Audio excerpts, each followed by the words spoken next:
പിതാവിൻ്റെയും പുത്രൻ്റെയും പരിശുദ്ധാത്മാവിൻ്റെയും നാമത്തിൽ ആമേൻ. മിശിഹായിൽ സ്നേഹിക്കപ്പെട്ടവരെ, ഞാൻ എൻ്റെ ദിവ്യകാരുണ്യ അനുഭവങ്ങൾ പങ്കുവയ്ക്കുകയായിരുന്നു കഴിഞ്ഞ 3 ദിവസങ്ങളിൽ. 4-ാം ദിവസം എൻ്റെ 4-ാമത്തെ എപ്പിസോഡ് ആണ്. തലക്കത്ത് കൊടുത്തിരിക്കുന്ന ഹൃദയ ശസ്ത്രക്രിയ എന്നാണ്. ഇപ്പോൾ ഇവിടെ ചെറുപ്പം മുതൽ ഒരു രോഗമുണ്ടായിരുന്നു, ചങ്കിന് വേദന എന്ന് പറയും. അതായത് പെട്ടെന്നൊരു ചങ്കിന് വിലക്കം പോലെ. സ്കൂളിൽ പോയിച്ചു ഞാൻ വഴി വീണിട്ടുണ്ട്, സഹോദരങ്ങളും കൂട്ടുകാരും പിടിച്ച് വീട്ടിൽ കൊണ്ടുവന്നിട്ടുണ്ട്. അപ്പം എല്ലാവരും ഒരു കളിപ്പീരാണ്. അതിനുവേണ്ടി ഡോക്ടറെ അടുക്കലൊന്നും പോയില്ല അന്നത്തെ കാലത്ത്. നോഷ്യേറ്റിൽ പോയി, അവിടെ വെച്ചും പലപ്പോഴും ഇങ്ങനെ ചങ്കിന് വേദനയാണ് ഞാൻ കംപ്ലയിൻറ്റ് ചെയ്തു. ഡോക്ടർമാരുടെ കാര്യമായിട്ടൊന്നും ചെയ്തില്ല. അതിനുശേഷം അത് എന്നെ ഞാൻ ദൈവശാസ്ത്രത്തിലുണ്ട് സെൻറ്റ് പീറ്റേഴ്സ് സെമിനാരി പഠിക്കുന്നു. അവിടെ വെച്ചാണ് അത് എനിക്ക് ഒരു ദിവസം ബാസ്കറ്റ് ബോൾ കളിച്ചപ്പോൾ ചങ്കിൻ്റെ വിലക്കം വന്ന് വീഴുന്നു. എന്നെ അന്ന് മാർത്താസ് ആശുപത്രി കൊണ്ടുപോയി. അവർ പരിശോധിച്ചിട്ട് ഒരു ചുക്കും കണ്ടുപിടിച്ചില്ല. അവർക്ക് പറഞ്ഞു സൈക്കോസൊമാറ്റിക്, മാനസികമാണ്. ഒരു പക്ഷേ ചമാശൻ അച്ഛനാകാൻ ഇഷ്ടമില്ലാഞ്ഞിട്ടായിരിക്കാം എന്നൊക്കെ അവർ പറഞ്ഞു. അവിടുന്ന് അവർ പച്ചവെള്ളം കുത്തിവെച്ചാണ് എൻ്റെ വേദന മാറ്റിയത്. ഹല്ലേലൂയ. അപ്പോൾ ഞാനൊരു കള്ളനായിട്ട് ചിത്രീകരിക്കപ്പെട്ടു. ഞാൻ തിരിച്ചു വന്നു. അപ്പോൾ ചില പ്രൊഫസർമാർക്കതറിയാമായിരുന്നു. എൻ്റെ ആധ്യാത്മിക ഗുരു ലൂഷ്യൻ ലഗ്രാൻ, അദ്ദേഹം ബൈബിൾ പണ്ഡിതൻ, അദ്ദേഹം പറഞ്ഞ ഒരു വിഷയം സൈക്കോസൊമാറ്റിക് ആയിരിക്കാം, അത് സൈക്കോളജിക്കൽ ആയിരിക്കാമെങ്കിലും വേദന പ്രകടനം ഉണ്ടായിരുന്നു. അത് മാറി. അത് വെള്ളം കൊണ്ടായാലും മരുന്ന് കൊണ്ടായാലും പോയല്ലോ. Praise the Lord. അദ്ദേഹം എന്നെ ശാസിച്ചില്ല, ഗൈഡ് ചെയ്തു. അച്ഛനായി ഒത്തിരി വൈതരണികളൊക്കെ ഉണ്ടായിരുന്നെങ്കിലും കർത്താവല്ലേ വിളിച്ചത്. ഒരിക്കലും കർത്താവിൻ്റെ വിളി എടുക്കപ്പെടുകയില്ല. എൻ്റെ സുപ്പീരിയർ ജനറലൊക്കെ എൻ്റെ പട്ടത്തിനെതിരായിരുന്നു. ബാംഗ്ലൂരിലെ ബിഷപ്പ് എതിരായിരുന്നു. എങ്കിലും ഇതിനെല്ലാം എതിരായിട്ട് എൻ്റെ പ്രൊവിൻഷ്യാലച്ഛൻ തീരുമാനമെടുത്തു. അത് ചെറുവള്ളി പള്ളിയിൽ വെച്ച് തന്നെ പൗത്യ പിതാവ് ജോസഫ് പൗത്യ പിതാവ് അന്ന് ചങ്ങനാശ്ശേരിയിലെ സഹ ബിഷപ്പായിരുന്നു, ഓക്സിലറി ബിഷപ്പ്, എനിക്ക് പട്ടം തന്നു. എല്ലാം നന്ദിയോടെ ഓർക്കുന്നു. അതിനുശേഷം ഞാൻ കരിസ്മാറ്റിക് ആകുന്നു. അത് ഞാൻ പറയുന്നില്ല, അതൊക്കെ നിങ്ങൾക്കറിയാം എൻ്റെ അനുഭവങ്ങൾ. ഒരു മനുഷ്യൻ പ്രാർത്ഥിച്ചതും പരിശുദ്ധാത്മാവിൽ സൗഖ്യം കിട്ടിയതും അതിനുശേഷം ആത്മാവിൽ നിറഞ്ഞ പ്രസംഗങ്ങൾ തുടങ്ങി. ഞാൻ എൻ്റെ ആദ്യ ധ്യാനങ്ങൾ ഒന്നായിരുന്നു കാരിത്താസ് ആശുപത്രിയിലെ സിസ്റ്റേഴ്സിന്, അത് കഴിഞ്ഞ് അവിടുത്തെ നേഴ്സുമാർക്ക്. സിസ്റ്റേഴ്സിന് ധ്യാനം കൊടുത്തുകൊണ്ടിരിക്കുന്നു. ഞാൻ ആന്തരിക സൗഖ്യ പ്രാർത്ഥന നടത്തിക്കൊണ്ടിരിക്കുകയാണ് ദീപികാരൻ്റെ സന്നദ്ധിയിൽ. പെട്ടെന്ന് ഞാൻ നിലത്ത് വീണു, ബോധക്ഷയം പോലെ വന്ന്. അപ്പോൾ ആരും വന്നില്ല എന്നെ സഹായിക്കാൻ. കന്യാസികളൊക്കെ ഓർത്തത് ഈ വീഴ്ച ഈ പ്രാർത്ഥനയുടെ ഒരു ഭാഗമാണെന്ന്. ഒരു 2-4 മിനിറ്റ് ഞാൻ നിലത്ത് കിടക്കുകയായിരുന്നു. അതിന് സിസ്റ്റർ മറിയാമ്മ, അടുത്ത ആൾ മരിച്ചുപോയി, അന്നത്തെ നേഴ്സുമാരുടെ സൂപ്രണ്ടൻ്റാണ്, ഓടി വന്ന് ഡോക്ടർ ജോസഫ് എന്ന് പറയുന്ന കാരിത്താസ് ആശുപത്രിയിലെ അന്നത്തെ ഡോക്ടർ അടുക്കലിനെ കൊണ്ട് പരിശോധിപ്പിച്ചു. അദ്ദേഹം ഹൃദയത്തിൻ്റെ വിദഗ്ധനൊന്നുമല്ല, കാർഡിയോളജിസ്റ്റ് ഒന്നുമല്ല, സാധാരണ ഒരു ജനറൽ ഫിസിഷ്യനാണ്.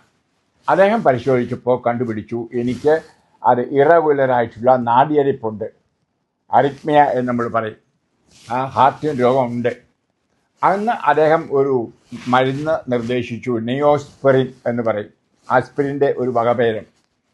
അത് പ്രിയമുള്ളവരെ, ഞാൻ ഗില്ലംബാരെ രോഗം വന്ന് 2011 കിടപ്പിലാകുന്നതും വരെ ഉപയോഗിക്കുമായിരുന്നു 2 ഗുളിക.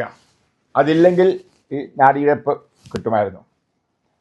അങ്ങനെ അത് ഹൃദയത്തിൻ്റെ ചികിത്സയിലായിരിക്കുന്ന കാലം ചിലപ്പോഴൊക്കെ അത് വലിയ വിഷമമായിരുന്നു. ഞാൻ ജോസ് ആനത്താനം മരിച്ചുപോയി, ഒന്നിച്ച് ധ്യാനിപ്പിച്ച അവസരം ഇപ്പോഴും ഓർക്കുന്നു. കൊച്ചിയിൽ സെൻറ്റ് തെരേസാസ് കോളേജിൽ ധ്യാനിപ്പിക്കുന്നു. പെട്ടെന്ന് കൊളാപ്സായി വീണു. എന്നെ ലൂർദ് ആശുപത്രി കൊണ്ടുപോയി. ഒരു ഡോക്ടർ തൈൽ, അദ്ദേഹം സ്പെഷ്യലിസ്റ്റ് ഹാർട്ടിൻ്റെ, അദ്ദേഹം പരിശോധിച്ച് പറഞ്ഞു, അച്ഛാ ഒരു പക്ഷെങ്കിൽ അച്ഛന് ഹാർട്ടിനൊക്കെ ഓപ്പറേഷൻ വേണ്ടി വരും താമസിക്കാതെ. വേറെ മരുന്നുകളൊക്കെ തന്നു, എന്നെ വിട്ടു. ഒരിക്കൽ കാരിസ് ഭവനിൽ വെച്ച് ഞാൻ തന്നെ ഉണ്ടാക്കിയ ഒരു ഗ്രോട്ടോ ഉണ്ട്, കല്ലുകൊണ്ടുണ്ടാക്കിയത്. എന്നിട്ട് അതിന് ഉദ്ഘാടനം നടത്തുന്നത് ബിഷപ്പ് പീറ്റർ തുരുത്തിക്കോണം വിജയപുരം രൂപതയുടെ മെത്രാൻ.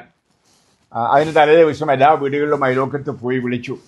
ഞാനൊന്ന് ഓടി നടക്കുന്ന ആളാണ്, 2 കാലമുണ്ട്, ഇതുപോലെ വീൽ ചെയറുകളൊന്നും അല്ല. അപ്പോൾ ഓരോ വീടും കയറി ഇറങ്ങി അണച്ചണച്ച് അത് അന്ന് വളരെ കൂടുതലായി. അപ്പോൾ ഞാൻ മണ്ണ് നിലത്തങ്ങ് വീണു. എന്നെ എടുത്തു. ഞാനിപ്പോൾ ഓർക്കുന്നു, ചാക്കോച്ചൻ അങ്കിൾ, കടമപ്പുഴ ചാക്കോച്ചൻ, ഭാര്യ അന്നമാൻഡി, അതുപോലെ തന്നെ എൻ്റെ ചുറ്റുമുള്ള വോളണ്ടിയേഴ്സ്. അന്ന് ഒരു പണ്ടാരക്കളത്തിലെ ഡോക്ടർ ഉണ്ടായിരുന്നു, ജോഷ്. എന്നെ ഒന്നിച്ച് അത് നമുക്ക് പോകാം കോട്ടയത്ത് ആശുപത്രിയിൽ ഹാർട്ടിന് വേണ്ടിയിട്ട്. അപ്പോൾ ഞാൻ എടുത്ത് വലിക്കുകയാണ്. മരണവായു പോലെ വലിക്കുന്നുണ്ട്. അവരെല്ലാം പറഞ്ഞ് നമുക്കവിടെ സിസ്റ്റേഴ്സിൻ്റെ ആശുപത്രി പോകാം. അപ്പോൾ കാരിത്താസ് ആശുപത്രിയുടെ അടുത്തപ്പോൾ പറഞ്ഞു, ഇല്ല, അവിടെ ഒരു എത്തുകയല്ല എന്ന് ഡോക്ടർ പറഞ്ഞു. നമുക്ക് മാഞ്ഞൂരാൻ ഡോക്ടറെ കാണാൻ മെഡിക്കൽ കോളേജിൽ പോകാം. അന്ന് അവിടുത്തെ വലിയ കാർഡിയോളജിസ്റ്റാണ് മാഞ്ഞൂരാൻ. ജീവിച്ചിരിപ്പുണ്ടോ എന്ന് എനിക്ക് അറിഞ്ഞുകൂടാ. അദ്ദേഹത്തെ അടുക്ക ചെന്നു, പരിശോധിച്ചു. അദ്ദേഹം എന്നെ മോണിറ്ററിലാക്കി, ICUവിൽ ഇൻറ്റൻസീവ് കെയറിലാക്കി. എന്നിട്ട് പറഞ്ഞു, റെസ്റ്റ് വേണം അച്ഛാ. നല്ലൊരു ഡോക്ടർ. പക്ഷെ എൻ്റെ മനസ്സ് മുഴുവൻ പിറ്റേ ദിവസത്തെ ഗ്രോട്ടോ വെഞ്ചിരിപ്പ. വൈകുന്നേരം ആയപ്പം, അതായത് വെളുപ്പമായപ്പോൾ തന്നെ ഈ നാടിയിരിപ്പൊക്കെ നിന്നു. ഞാൻ നേഴ്സിനോട് പറഞ്ഞു, ഞാൻ രാവിലെ പോകും കേട്ടോ. നേഴ്സ് പറഞ്ഞു, അയ്യോ ഡോക്ടർ സമ്മതിക്കില്ല. ഞാൻ പറഞ്ഞു, ഡോക്ടർ സമ്മതിച്ചാലും അപ്പാപ്പ സമ്മതിച്ചില്ലും ഞാൻ പോകും, എൻ്റെ ഗ്രോട്ടോ വെഞ്ചിരിപ്പിന് പോകും. ഞാൻ ഉണ്ടാക്കിയതാണ്. നേരം വിളിക്കാൻ രാവിലെ ഒഫീഷ്യലായിട്ട് ഡിസ്ചാർജ് ഒന്നും മേടിക്കാതെ ഞാനിറങ്ങി. എൻ്റെ മോട്ടോർ സൈക്കിളും ഉണ്ടായിരുന്നു. ഞാൻ ഇതുമായിട്ട്, എൻ്റെ ബുള്ളറ്റുമായിട്ട് ഞാൻ കരിസ്മാനി തിരിച്ചെത്തി. എൻ്റെ ഓർമ്മയിൽ അന്ന് ബുള്ളറ്റില്ല, ആ കാറിലാണ് പോയത്. ബുള്ളറ്റ് അന്നത്തെ ഞാൻ വിറ്റായിരുന്നു, കാരണം അതിൻ്റെ പൈസ കൂടെ കരിസ്മാന് വേണ്ടി ചിലവാക്കണമായിരുന്നു. പ്രിയമുള്ളവരെ, ഞാൻ ഗ്രോട്ടോ വെഞ്ചരിപ്പിൽ സുഖമായിട്ട് സംബന്ധിച്ചു. അതിനുശേഷം ഡോക്ടർ മാഞ്ഞൂരാൻ എന്നെ കണ്ട പറഞ്ഞു, ഇനി എൻ്റെ ഇടയ്ക്ക് വരരുത് ഹാർട്ടുമായിട്ട്. പ്രിയപ്പെട്ടവരെ, ഇത് ബാംഗ്ലൂരിൽ ആയിരിക്കുമ്പോൾ അവിടെ വെച്ച് അതങ്ങ് വർദ്ധിച്ചു. അവിടുന്ന് എന്നെ ഒരു അപ്പോളോ ആശുപത്രിയിൽ കൊണ്ടുവന്നു. അവർ പറയുന്നു, ഹാർട്ടിന് ഓപ്പറേഷൻ വേണം. ഞാൻ വീട്ടിൽ ചെന്നു. എൻ്റെ അമ്മച്ചിയോട് പറഞ്ഞു, അമ്മച്ചി താമസിയാതെ എൻ്റെ ഹാർട്ടിൻ്റെ ഓപ്പറേഷൻ കാണും. അപ്പോൾ അമ്മ എന്നെ നോക്കി, നിൻ്റെ വിശ്വാസമൊക്കെ എവിടെ പോയി? ചെറുപ്പത്തിൽ ഞാൻ നിന്നോട് പറഞ്ഞില്ലായിരുന്നു വലിയ അത്ഭുതം കർത്താവ് ചെയ്യും, ജീവിക്കുന്നുവെന്ന്? അത് ദിവകുർബാനയിലാണെന്നും പറഞ്ഞൊക്കെ മറന്നുപോയോ? ഇപ്പം നീ വലിയ പ്രാസംഗികനായി, കരിസ്മാറ്റിക്കായി. എന്നും നിൻ്റെ കയ്യിൽ അത്ഭുതം നടക്കുകയല്ലേ ചെയ്യുന്നത്? ഈശോയോട് പ്രാർത്ഥിച്ചാൽ പോരെ മോനെ? അമ്മയുടെ ആ ലളിതമായ വിശ്വാസം. ഞാൻ കരഞ്ഞുപോയി. അവിടുന്ന് അമ്മയും എൻ്റെ സഹോദരങ്ങളും ഒക്കെ കൂടി ചെറുവള്ളി പള്ളി പോയി ഞാൻ ബലി അർപ്പിച്ചു. ആ കുർബാന അർപ്പിച്ചപ്പോൾ അപ്പത്തോടും വീഞ്ഞോടും കൂടി ഞാൻ എൻ്റെ രോഗമുള്ള ഹൃദയത്തെ ഓപ്പൺ ഹാർട്ട് സർജറി നടത്തി മാറ്റാനുള്ള ഹൃദയത്തെ അർപ്പിച്ചു. എൻ്റെ ഈശോ, ഇതാ എൻ്റെ ഹൃദയം. അത്രേ ഞാൻ പറഞ്ഞുള്ളൂ. ഞാനൊരു സ്വരവും കേട്ടില്ല, ദിവ്യാനുഭൂതിയൊന്നും എനിക്കില്ലായിരുന്നു. നീ സുഖമായിരിക്കുന്നു എന്ന് ആരും പറഞ്ഞുമില്ല. കുർബാന കഴിഞ്ഞപ്പോൾ അമ്മ ചോദിച്ചു, ഹാർട്ടിന് വേണ്ടി പ്രാർത്ഥിച്ചോ? ഞാൻ ചിരിച്ചുകൊണ്ട് പറഞ്ഞു, പ്രാർത്ഥിക്കുകയല്ല, ഈശോയ്ക്ക് എൻ്റെ പഴയ രോഗമുള്ള ഹൃദയം കൊടുത്തു. ഈശോ എനിക്കൊരു പുതിയ ഹൃദയം തന്നു. വിരൽ ചൂണ്ടിക്കൊണ്ട് അമ്മ ചോദിച്ചു, ഓപ്പറേഷൻ ഇനി വേണോ? ഞാൻ പറഞ്ഞു, ഇല്ല എന്ന്. പ്രിയ മക്കളെ, അന്ന് മുതൽ ഇന്ന് വരെ എനിക്കൊരു ഓപ്പൺ ഹാർട്ട് സർജറി നടത്തേണ്ടി വന്നിട്ടില്ല. ഹല്ലേലൂയ. ഞാനും ഇന്നും ചക്കക്കുരു പോലെ ജീവിക്കുന്നു. പിന്നീട് ഹാർട്ടിനൊക്കെ ചില അസ്വസ്ഥതകൾ ഉണ്ടാക്കി, ഞാൻ പിന്നീട് പറയാം. പ്രിയപ്പെട്ടവരെ, ഇതുകൊണ്ട് ഞാൻ പറഞ്ഞത്, ശസ്ത്രക്രിയ കർത്താവ് തന്നെ ബലിയിൽ നടത്തി. എസെക്കിയേൽ പ്രവാചകൻ 36 പറയുന്നുണ്ടല്ലോ, നിൻ്റെ പഴയ ഹൃദയം വെട്ടിമാറ്റി കഴുകി ശുദ്ധീകരിച്ച് ഞാൻ ജീവനെ ഊതി നിൻ്റെ പുതിയ ഹൃദയം വച്ചു തരുമെന്ന്. യഥാർത്ഥത്തിൽ ഹാർട്ടിൻ്റെ ട്രാൻസ്പ്ലാന്റേഷൻ, ഹൃദയം മാറ്റിയുള്ള ശസ്ത്രക്രിയ പഠിപ്പിച്ചത് എസെക്കിയേലാണ്. ഈശോ പറഞ്ഞ് പഠിപ്പിച്ച. അപ്പോൾ ആ ഈശോയുടെ ഹൃദയത്തോട് ചേർത്ത് വെച്ചാൽ നമ്മുടെ പുതിയ ഹൃദയം രണ്ടർത്ഥത്തിലും, ശാരീരികമായ ഹൃദയവും ആത്മീയ ഹൃദയവും പരിവർത്തനപ്പെടും, സൗഖ്യപ്പെടും, പുതിയതായിത്തീരും. ആ ജീവൻ ഊരും. ആ ജീവൻ പരിശുദ്ധാത്മാവാണ്. അത് പരിശുദ്ധാത്മാവുള്ള ജന്മമാണ്, പുതിയ ജന്മമാണ് ആ ഹൃദയത്തിൽ. ഇതാണ് അനുദിന ബലിയിൽ നാം കാണുന്നത്. അനുദിന ബലിയിൽ അത് ആ ഹൃദയമാണ് മുറിക്കപ്പെടുന്നത്. ആ ഹൃദയത്തിലേക്കാണ് നമ്മുടെ ഹൃദയം വയ്ക്കേണ്ടത്.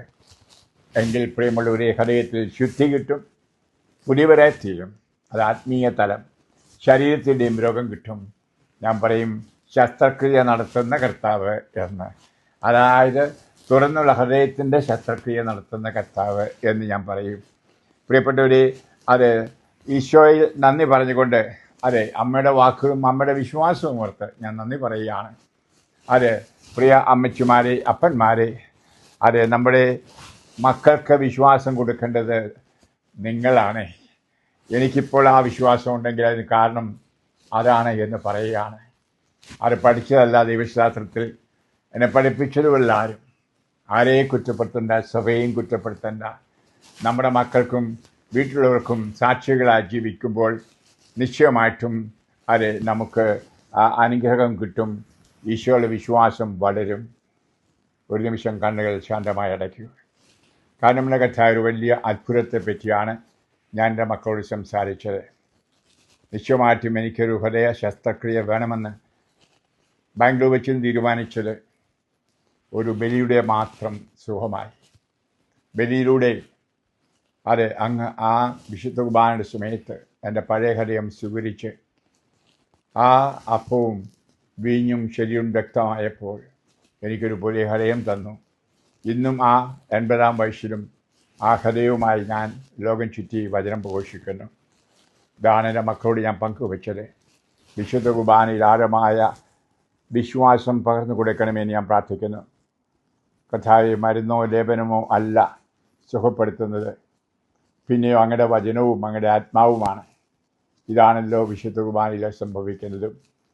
കുർബാനയിൽ അച്ഛൻ ഇതെൻ്റെ ശരീരമാകുന്നു എന്ന വാക്ക് പറയുമ്പോൾ പരിശുദ്ധാത്മാവ് ആ വാക്കുകളെ ജീവനുള്ള വാക്കുകളാക്കി മാറ്റുന്നു. അങ്ങനെ ഈശോ അത് പിറക്കുന്നു, ഈശോ ജനിക്കുന്നു, അത്ഭുതങ്ങൾ ചെയ്യുന്നു. ഈശോനാഥ, ഈ നിമിഷം വചനം മാംസമാകാൻ ഇടയാകട്ടെ. ആഴമായ വിശ്വാസം ഈ മക്കൾക്ക് കൊടുക്കണമേ. നിങ്ങൾ ഓരോരുത്തരെയും കർത്താവിൻ്റെ ആ തിരുഹൃദയത്തിൽ, പ്രത്യേകിച്ച് അനുദിന ബലിയിൽ മുറിയപ്പെടുന്ന ഹൃദയത്തിൽ അർപ്പിച്ചുകൊണ്ട് ഞാൻ ആശീർവദിക്കുന്നു, അനുഗ്രഹിക്കുന്നു. പിതാവിൻ്റെയും പുത്രൻ്റെയും പരിശുദ്ധാത്മാവിൻ്റെയും നാമത്തിൽ ആമേൻ. Praise the Lord.